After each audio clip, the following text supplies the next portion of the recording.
আজকে আমি তোমাদের ক্লাস 6 এর ম্যাথ বইয়ের কোষে দেখি 5.1 অধ্যায়টি নিয়ে আলোচনা করব। তোমরা যারা চ্যানেলে নতুন অবশ্যই চ্যানেলটিকে সাবস্ক্রাইব করে নিও এবং যারা আগে থেকে সাবস্ক্রাইব করে রেখেছো তাদেরকে অসংখ্য ধন্যবাদ। তাহলে এখানে 1 নম্বরে কি বলেছে, আমি দেশালাই কাঠি দিয়ে নিচের মতো VZED তৈরি করার চেষ্টা করি ও যে কোনো নকশায় প্রয়োজনীয় কাঠির সংখ্যা জানার সহজ নিয়ম গড়ার চেষ্টা করি। তাহলে এখানে দেখো প্রথমে তোমাদের একটি কি আঁকা আছে, ভি আঁকা আছে। তাহলে একটি ভি আঁকার জন্য কটি কাঠির প্রয়োজন? দুটি কাঠির প্রয়োজন। এরপর দেখো কমার পরে এরপরে কি দুটি ভি পরপর আঁকা আছে। তাহলে দুটি ভি আঁকার জন্য কটি কাঠির প্রয়োজন হবে? তাহলে আমাদের দুই দুই চারটি কাঠির প্রয়োজন হবে। এরপরে দেখো কটি ভি আঁকা আছে, আমাদের তিনটি ভি আঁকা আছে। তাহলে তিনটি ভি আঁকার জন্য কটি কাঠির প্রয়োজন হবে? ছটি কাঠির প্রয়োজন হবে। এবারে কমা দেখো, কমা দিয়ে আমাদের তাহলে এরপরে কটি ভি হবে? চারটি ভি, তারপরে কি পাঁচটি ভি। এভাবে কি আমাদের ভির সংখ্যা কি হবে? বাড়তে থাকবে। তাহলে আমাদের কতগুলো কাঠি লাগবে সেটা আমরা কিভাবে পাবো? তাহলে এখানে দেখো একটি ভি আঁকার জন্য দুটি কাঠি লাগে। তাহলে আমরা এটা কি লিখতে পারি? তাহলে একটির জন্য দুটি কাঠি লাগে, মানে একটি ভির জন্য দুটি। তাহলে এখানে 1 দিয়ে গুণ করব, তাহলে কত হবে? 2। এবারে দুটো ভি আঁকার জন্য কটি কাঠির প্রয়োজন হবে? তাহলে এখানে 2 গুণিত কি দুটি ভি, সেই জন্য 2 দিয়ে গুণ করব। তাহলে 2 দুগুণে কি 4। এরপরে কটি ভি আছে? তিনটি। তাহলে কি হবে? তাহলে একটি ভির জন্য দুটি কাঠি লাগে, তাহলে তিনটি ভির জন্য তাহলে 3 দিয়ে গুণ করব। তাহলে 2 3 6। এরপর আমাদের চারটি ভি হলে তাহলে কি হবে? তাহলে 2 গুণিত 4 সমান কত হবে? 8।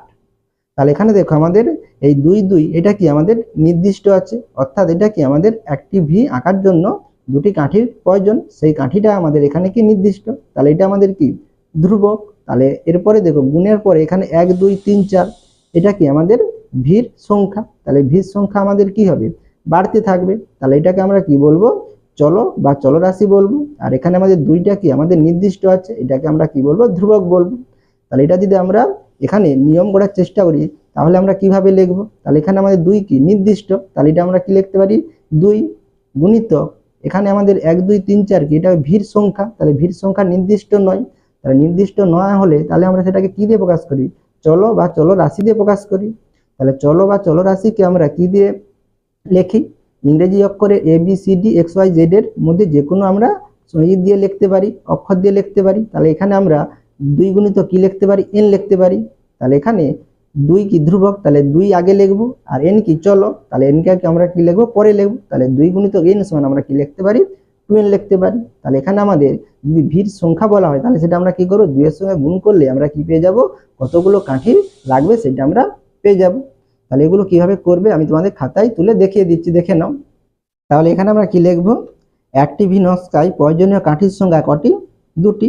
তাহলে এখানে আমরা যদি ভির সংখ্যা ধরি, ধরো n সংখ্যক ভি আঁকি, তাহলে আমাদের কতগুলো কাঠির প্রয়োজন হবে? তাহলে কি লিখবো?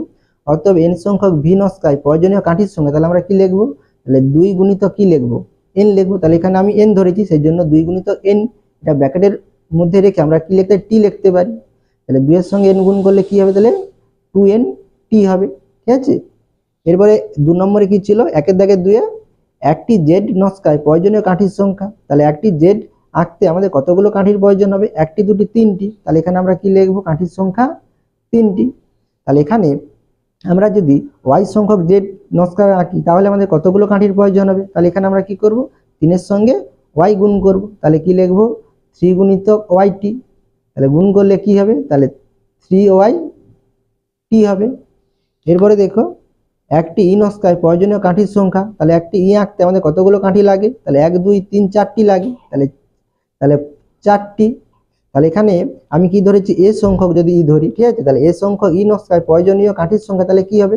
আমরা 4 এর সঙ্গে কি গুণ করব? ই গুণ করব। তাহলে গুণ করলে কত হবে? তাহলে এখানে আচ্ছা এ ধরেছি, তাহলে এখানে এ হবে। ঠিক আছে।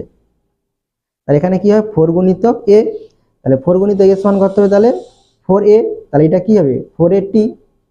এরপরে দেখো 4 নম্বরে কি বলেছে? একটি আমরা যদি ডি নকশা আঁকি তাহলে ডি নকশার প্রয়োজনীয় কাঠির সংখ্যা। তাহলে ডি নকশায় কতগুলো কাঠি লাগে? 4টি। তাহলে এখানে আমরা 4টি লিখবো। এখানে আমরা কতগুলো ডি নকশা আঁকবো? তাহলে এখানে আমরা কি একটা যে কোনো একটা চলরাশি ধরে নেব। এখানে আমি ধরলাম ধরো x। তাহলে x সংখ্যক ডি নকশায় প্রয়োজনীয় কাঠির সংখ্যা তাহলে কি হবে? তাহলে আমরা 4 এর সঙ্গে এখানে আমরা কত ধরেছি? x ধরেছি। তাহলে 4 গুণ কি হবে? x হবে। তাহলে গুণ করলে কত হবে? তাহলে 4x টি হবে। ঠিক আছে। এরপরে 2 এর দাগের অঙ্ক দেখো, আমি আমার দাদার থেকে 4 বছরের ছোট।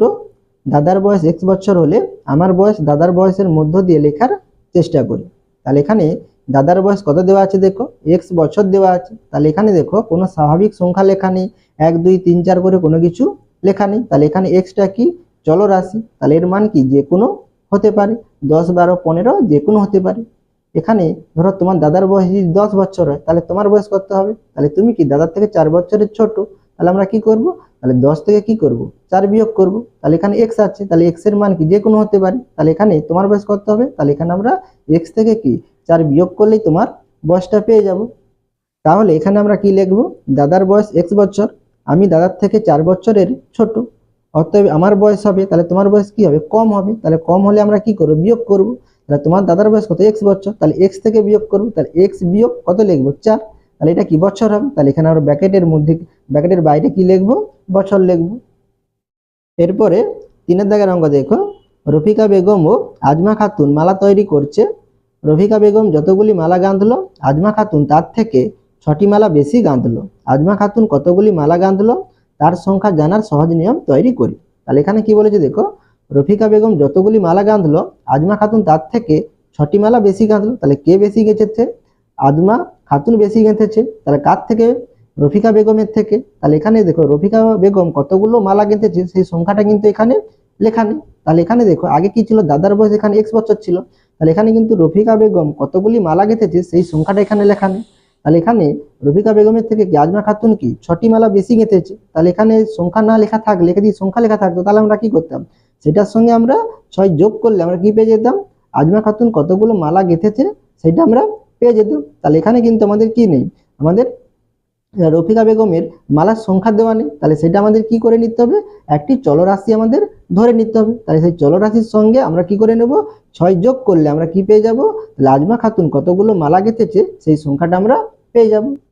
তাহলে এখানে আমরা কি লিখব, ধরি রফিকা বেগম মালা গাঁথলো। তাহলে এখানে তোমরা চলরাশি A B C D X Y Z এর মধ্যে যে কোনো ধরতে পারো। তাহলে এখানে আমি ধরলাম ধরো পি, তাহলে রফিকা বেগম মালা গাঁথলো পিটি, আজমা খাতুন রফিকা বেগমের থেকে 6টি মালা কি বেশি গেঁথেছে। তাহলে এখানে কি হবে, তাহলে পি এর সঙ্গে কি 6 যোগ হবে, যেহেতু বেশি বলেছে। তাহলে এখানে আমরা কি লিখবো, অতএব আজমা খাতুন মালা গাঁথলো, তাহলে কি হবে, তাহলে এখানে পি যুক্ত করতে হবে 6, আর এখানে আমরা কি লিখবো টি।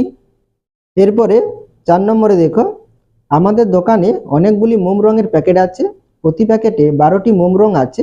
প্যাকেট না গুনে দোকানে মোট কতগুলি মোম রং আছে সেটা হিসাব করার সহজ নিয়ম খুঁজি। তাহলে এখানে দেখো প্রতি প্যাকেটে কতগুলো মোম রং আছে, 12টি মোম রং আছে। তাহলে এখানে কতগুলো প্যাকেট আছে সেই কথাটা কিন্তু এখানে লেখা নেই। তাহলে এখানে যদি সেই প্যাকেটের সংখ্যা লেখা থাকতো তাহলে আমরা কি করতাম, তাহলে প্যাকেটের সংখ্যার সঙ্গে আমরা 12 গুণ করলে আমরা কি পেয়ে যেতাম, তাহলে মোট কতগুলো মোম রং আছে সেটা আমরা পেয়ে যেতাম। তাহলে এখানে আমাদের কি নেই, তাহলে কতগুলো প্যাকেট আছে সেই সংখ্যাটা লেখা নেই। তাহলে এখানে আমাদের কি ধরে নিতে হবে, একটি প্যাকেটের সংখ্যা ধরে নিতে হবে। তাহলে সেই প্যাকেটের সংখ্যার সঙ্গে আমরা কি করে নেব, 12 গুণ করে নেব। তাহলে এখানে আমাদের প্যাকেটের সংখ্যা কি ধরবো, তাহলে চলরাশি ধরবো, অর্থাৎ A B C D X Y Z এর মধ্যে আমরা যে কোনো একটি সংখ্যা মানে অক্ষর ধরবো আমরা। তাহলে এখানে আমরা কি লিখবো, ধরি আমাদের দোকানে মোম রঙের প্যাকেট আছে, আমরা এখানে লিখলাম কি ধরো এক্স, তাহলে এক্সটি, প্রতি প্যাকেটে কটি করে মোম রং আছে 12টি, তাহলে 12টি মোম রং আছে। তাহলে এখানে এক্সটি প্যাকেটে কতগুলো মোম রং হবে, তাহলে আমরা এক্স এর সঙ্গে 12 গুণ করবো, বা 12 সঙ্গে আমরা কি এক্স গুণ করবো। তাহলে এখানে কি লিখবো, তাহলে এক্সটি প্যাকেটে মোম রং আছে, তাহলে এখানে একটি প্যাকেটে কতগুলো থাকে 12টি, তাহলে এক্সটি প্যাকেটে কি হবে, তাহলে এক্স গুণিত কত লিখতে পারি 12, তাহলে এটা কি হবে টি হবে, তাহলে টি লিখলাম।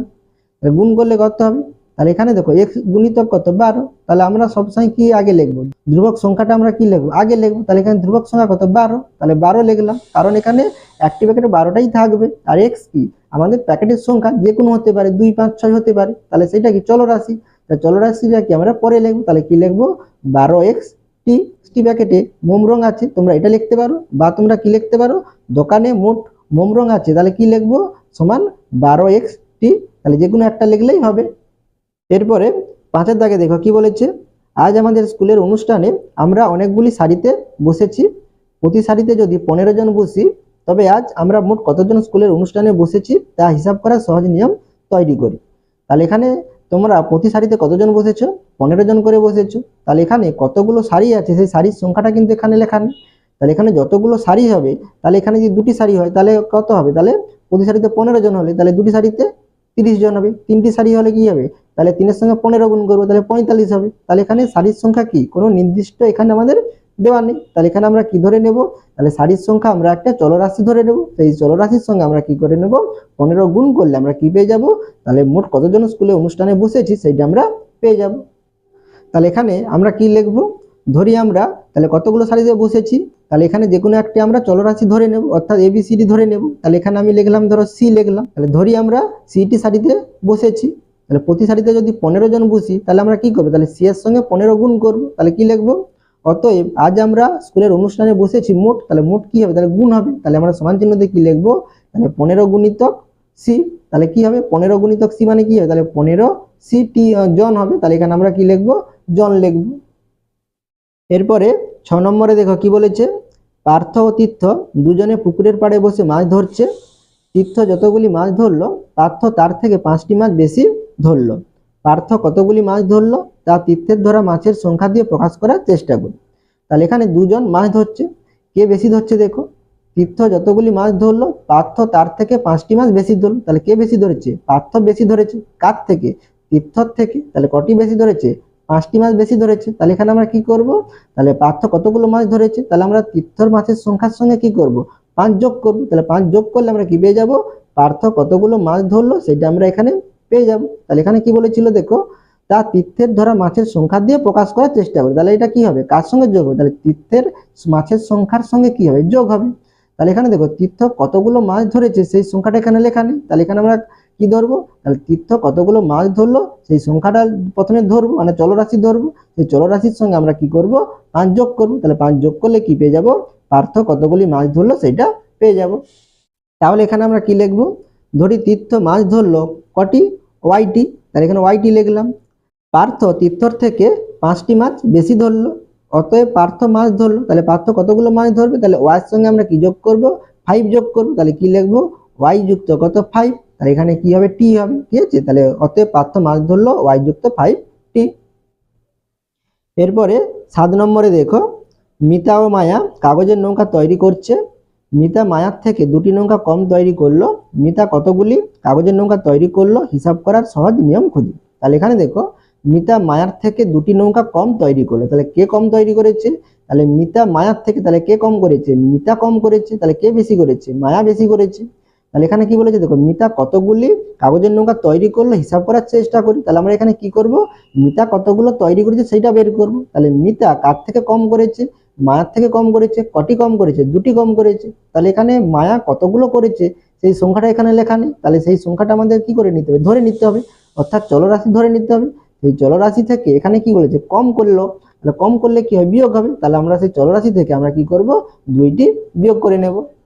তাহলে এখানে আমরা কি লিখব, ধরি মায়া নৌকা তৈরি করলো এক্সটি, মিতা মায়ার থেকে 2টি নৌকা কম তৈরি করলো। অতএব মিতা কাগজের নৌকা তৈরি করলো কি হবে, কম। তাহলে কম হলে কি হবে, বিয়োগ হবে। তাহলে আমরা এক্স থেকে কি করবো, 2 বিয়োগ করব। তাহলে এক্স মাইনাস কি লিখবো, 2। তাহলে এখানে কি লিখবো, টি। ঠিক আছে। এরপরে 8 নম্বরে দেখো, বাবা অনেকগুলি মিষ্টির প্যাকেট আনলেন। যদি প্রতি প্যাকেটে 5টি সন্দেশ থাকে তবে বাবা কতগুলি মিষ্টি আনলেন সেটা হিসাব করার সহজ নিয়ম তৈরি করি। তাহলে এখানে প্রতি প্যাকেটে কতগুলো করে সন্দেশ আছে, 5টি করে সন্দেশ আছে প্রতি প্যাকেটে। তাহলে এখানে কি বলেছে, বাবা অনেকগুলি মিষ্টির প্যাকেট আনলেন। তাহলে এখানে কতগুলো প্যাকেট এনেছে সেই সংখ্যাটা এখানে দেওয়া নেই। তাহলে এখানে যদি 2টি প্যাকেট আনে তাহলে কি হবে, 2 এর সঙ্গে 5 গুণ করো, 2 5 কত, 10। আর 3টি প্যাকেট আনলে কি হবে, 3 5 15, 15টি হবে। তাহলে এখানে আমাদের প্যাকেটের সংখ্যা কিন্তু আমাদের দেওয়া নেই। তাহলে এখানে আমরা প্যাকেটের সংখ্যা কি যে কোনো হতে পারে। তাহলে এখানে আমরা কি ধরে নেব, প্যাকেটের সংখ্যা একটি চলরাশি ধরে নেব। সেই চলরাশির সঙ্গে আমরা যদি 5 গুণ করি তাহলে কতগুলো মিষ্টি এনেছে সেটা আমরা পেয়ে যাব। তাহলে এখানে আমরা কি লিখব, ধরি বাবা মিষ্টির প্যাকেট আনলেন কটি, জেডটি। তাহলে এখানে আমি জেড ধরলাম। তাহলে জেডটি, প্রতি প্যাকেটে 5টি সন্দেশ আছে। তাহলে প্রতি প্যাকেটে যদি 5টি থাকে তাহলে জেডটি প্যাকেটে কটি থাকবে, তাহলে আমরা জেডের সঙ্গে কি করবো, 5 গুণ করবো। তাহলে কি লিখবো, অতএব বাবা মোট মিষ্টি আনলেন। তাহলে এখানে আমরা কি লিখতে পারি, জেড গুণিতক 5 বা 5 গুণিতক জেড লিখতে পারি। ধরো এখানে আমরা লিখলাম কি জেড গুণিতক 5। তাহলে কি হবে, টি হবে। তাহলে এখানে কি 5 কি আমাদের কি হবে, ধ্রুবক সংখ্যা। তাহলে এটা কি হবে, আগে বুঝবে। তাহলে আমরা কি লিখবো, 5জেড টি। ঠিক আছে। এরপরে 9 দাগের অঙ্ক দেখো, দিদা আজ নারকেলের সন্দেশ তৈরি করেছেন। দিদা আমাকে যতগুলি সন্দেশ দিলেন, আমার ভাইকে তার থেকে 2টি বেশি দিলেন। আমার বোনকে আমার থেকে 3টি সন্দেশ কম দিলেন। ভাই ও বোনকে কতগুলি করে সন্দেশ দিলেন তা আমার পাওয়া সন্দেশের অজানা সংখ্যা হিসাব করি। তাহলে এখানে দেখো, তাহলে তোমার ভাইকে দিয়েছে কটি, দুটি বেশি, আর বোনকে দিয়েছে কি, তিনটি কম দিয়েছে। তাহলে এখানে কার থেকে কম দিয়েছে আর কার থেকে বেশি দিয়েছে, তোমার থেকে কম দিয়েছে এবং তোমার থেকে কি বেশি দিয়েছে। তাহলে এখানে দেখো তোমাকে কতগুলো দিয়েছে সেটা কিন্তু এখানে দেওয়া নেই, তাহলে সেই জন্য এখানে লেখা আছে আমার পাওয়া সন্দেশের অজানা সংখ্যায় হিসাব করি। তাহলে এখানে তোমাকে যতগুলো দিয়েছে সেই সংখ্যাটাকে আমাদের কি করে নিতে হবে, ধরে নিতে হবে। তাহলে এখানে তোমাকে যতগুলো দেওয়া হবে সেই সংখ্যার সঙ্গে আমরা কি করব, তাহলে ভাইকে দুটি বেশি দিয়েছে তাহলে আমরা কি করব, 2 যোগ করব। আর বোনকে কি করেছে, 3টি কম দিয়েছে, তাহলে আমরা কি করব, তাহলে তোমার সংখ্যা থেকে তোমার বোনকে 3টি কম দিয়েছে তাহলে কি করব, 3 বিয়োগ করব। তাহলে এখানে আমরা প্রথমে কি ধরে নেব, তাহলে তোমাকে কতগুলো দিয়েছে সেটা আমরা প্রথমে ধরে নেব, অর্থাৎ চলরাশি একটা ধরে নেব। তাহলে এখানে আমরা কি লিখব, ধরি দিদা আমাকে কটি পিটি সন্দেশ দিলেন, ভাইকে আমার থেকে দুটি বেশি দিলেন, তাহলে দুটি বেশি দিয়েছে, তাহলে এখানে কি হবে, তোমাকে পি দিয়েছে মানে অজানা তথ্য অজানা সংখ্যা দিয়েছে, তাহলে কি করবো আমরা, বেশি দিলে কি করবো, তাহলে যোগ করব। তাহলে কি লিখবো, অতএব ভাইকে সন্দেশ দিলেন, তাহলে কি লিখবো, তাহলে পি যুক্ত 2, তাহলে এটা কি হবে, সংখ্যা আছে তাহলে টি হবে। আর বোনকে কি করেছে, 3টি কম দিয়েছে, তাহলে বোনকে আমার থেকে 3টি কম দিলেন, তাহলে কি হবে, তাহলে বিয়োগ হবে। তাহলে কি লিখবো, অতএব বোনকে সন্দেশ দিলেন কি হবে, তাহলে তোমাকে কতগুলো দিয়েছে, পিটি, তাহলে পি বিয়োগ কত লিখবো আমরা, তাহলে 3 লিখবো, তাহলে এখানে 3 লিখবো, তাহলে পি মাইনাস কত, 3টি, ঠিক আছে।